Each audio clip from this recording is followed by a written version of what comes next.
India's ace shuttler PV Sindhu is stranded in Dubai airport, and this after she went to attend a prestigious tournament.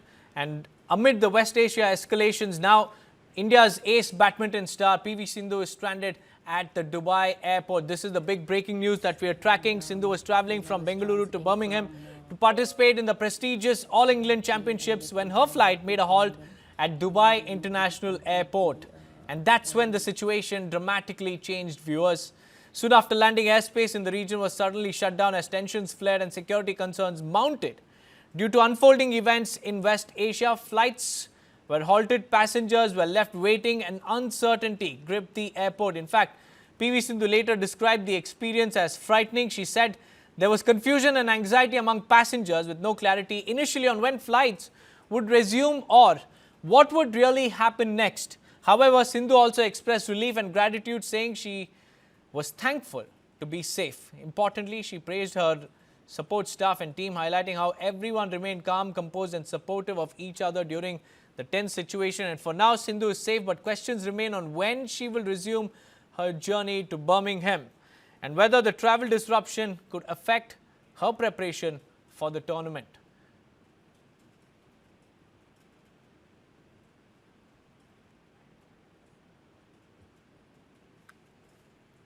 I wanted to share a quick update, and firstly thank you all who have been reaching out and checking on us. And well, I was transiting from Bangalore, where I train and live full time now, to Birmingham in the UK to compete the All England Championships.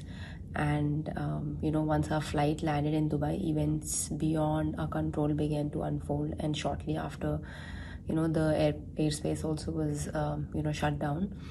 And the last few hours have been extremely tense. We could hear the sounds of interceptions overhead, and a few hours later there was explosion very close to where we were holed up at Dubai airport. My coach was barely about 100 meters away where it happened, and had to quickly move out of the area. Viewers, the tensions are far from over, and the escalations are mounting with each passing day, each passing hour and each passing minute. Missiles are being fired from Iran to the 7 other countries around it, housing US military assets. And to help us understand what really will happen from here on, we have Group Captain V.N. Jha, Defense and Strategic Expert. Along with him, we have Manish Chand, CEO for Center for Global India Insights. A very good afternoon to you, gentlemen. Manish Chand, firstly, let me come across to you, sir. The attack and elimination of Ali Khamenei is totally unprecedented. So how does this really reshape West Asia geopolitics from here on? So you say right now it's an evolving situation. It is a gross miscalculation by U.S. Donald Trump that they planned a decapitation strike of the top leadership, and they managed to get eliminated Khamenei and some of his top people in the leadership. But Iranian regime, when we talk about regime change, regime is much more powerful than one person. And those remnants of the regime are still there, and they're very powerful. And you can see that, that they are also going to avenge. So there have been new strikes by US and Israel. And Iran has, of course, launched a wave of strikes targeting US personnel, but in the process, also civilians. Hotel in Dubai went up in flames. You see, I'm stuck in Tel Aviv here, and there is a sense of panic here. There is a sense of whole night I'm staying at a hotel here near the beach. Most of the people slept in the bunker, just to give you a vivid feel of what it is like to be here. Airspace is closed, all flights cancelled. There are people from all nationalities, French, Europeans, and from of course Arab states here.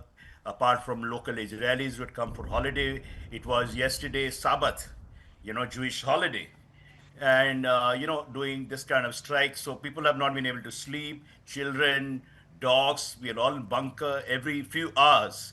Not every few hours, every few minutes, sirens go off, and we have to rush to the bunker. And so, the final point is this, that what I saw up close was that for Israelis, this kind of situation is nothing new, but this is, of course, unprecedented strike. They experienced it in the summer of 2025 when US and Israel had attacked Iran at that point, the 12-day war, as it was called. So they are familiar. So Israelis were not particularly perturbed, but the foreigners and all of us are in a bad situation right now. Flights are stranded, flights are cancelled, and there is no clarity. I mean, this will go on for some time. I mean, ideally speaking, when we talk about the elimination of Khamenei, by this time, regimes should have surrendered. And Trump was asking that, lay down your arms, and and Iranians have not come out. They are not celebrating. Maybe some are celebrating, but largely, they're not saying the hour of freedom is at hand, and look, a new dawn is breaking. Nothing of the sort is happening. On the contrary, the entire region is engulfed in flames. The flames which are going to fan further. You see? That's right. It's And completely destabilized, Manishji. And Yes. if I could also interrupt you and quickly go across to Group Captain Vianja. Group Captain, 30 targets were simultaneously attacked. What does this clearly tell you about air dominance that was planned meticulously?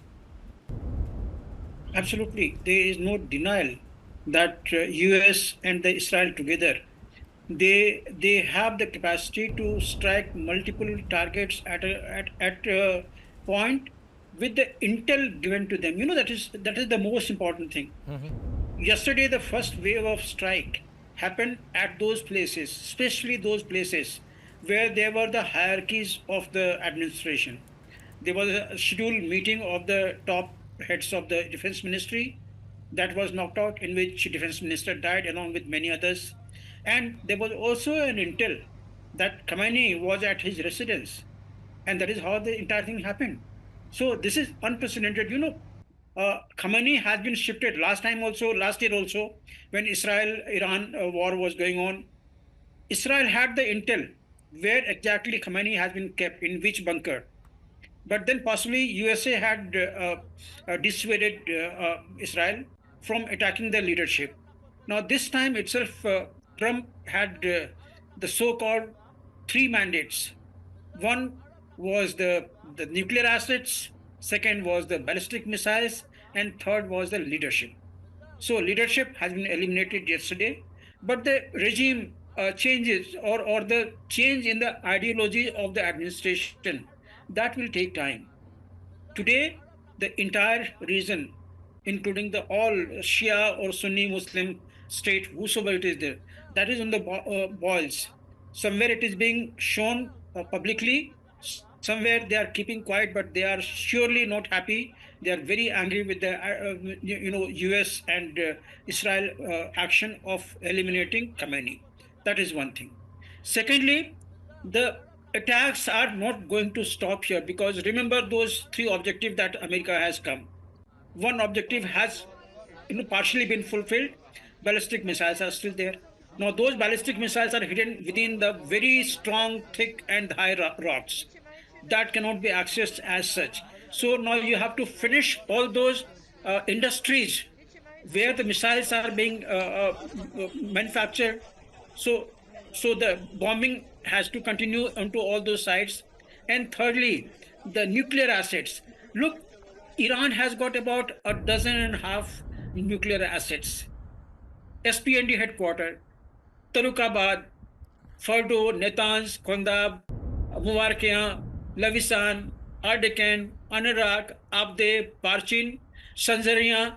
These are the all known things. And in addition, Russians are making 2 more, Darkovin and Sirik. So all these are the places which is of concern to Israel, because if even one enrichment site continues, Iran has got the expertise and technology in which they can process the uranium to the 92.5 grade that they have done in the past. they are capable of doing in the future as well, in case if any of these enrichment sites continue. So Israel wants to eliminate all this. So bombing will continue on to all these. Thirdly, the ballistic missile systems I already mentioned to you. The bombing is going on. So this all will continue. The Iran will be on the complete shutdown mode in a way that the bombing goes on and they will be all on the back foot. But the anger will continue there. And look, they know that they have to survive now. And this survival is only in their own hands. If they start striking the other Middle East states,